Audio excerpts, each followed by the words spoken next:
do you make a career switch and carry people along at the same time?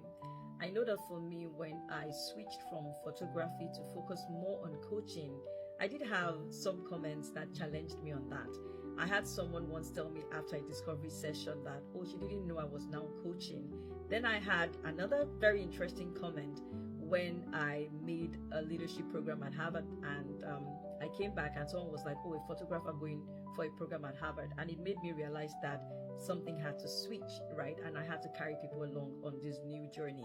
And there are three things I feel could really help you, which I believe helped me as well. The first thing is you now really need to change that narrative. People have known you in this space for a while. They need to start thinking about you in a different way. They need to start thinking about you with different things in their mind, right? And it has to be what you want. So a good way to start on this is reintroducing yourself. And when you reintroduce yourself, you now have to make it a practice of using more of the language in that new space. So if there are vocabulary, terminologies and things like that that are kind of skewed towards the new space you're moving into, then you want to be using those words even more.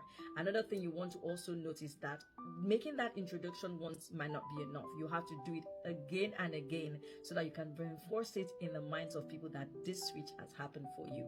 The other thing that I feel is very key in being able to make this carry along happen for you is consistency.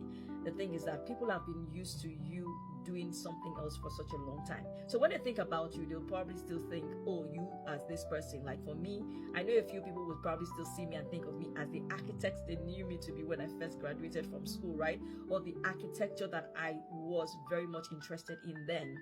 But I have to again and again let them see that this is a new space that I want to add value in, and this is how you can meet with me here, right? So consistency is really very key, because if they find you active in this today and then active in something else tomorrow, then it's likely you are giving them some form of confusion in their minds on what you really bring to the table in the new space. And of course, the last thing, and this does not really come exclusive for a career switch, is being excellent at what you do. Now you may say, oh, but I've not gained mastery yet. How can I really be excellent all the time? To what you know to do it excellently. That's what I'm going to challenge you on. So once again, you can carry people along when you make that career switch or when you have a transition from a path to another. But you need to make that narrative yours. You need to own that narrative. You need to show up consistently, and you need to show up excellently as well. All the best as you continue to focus on your own transition, especially in your career.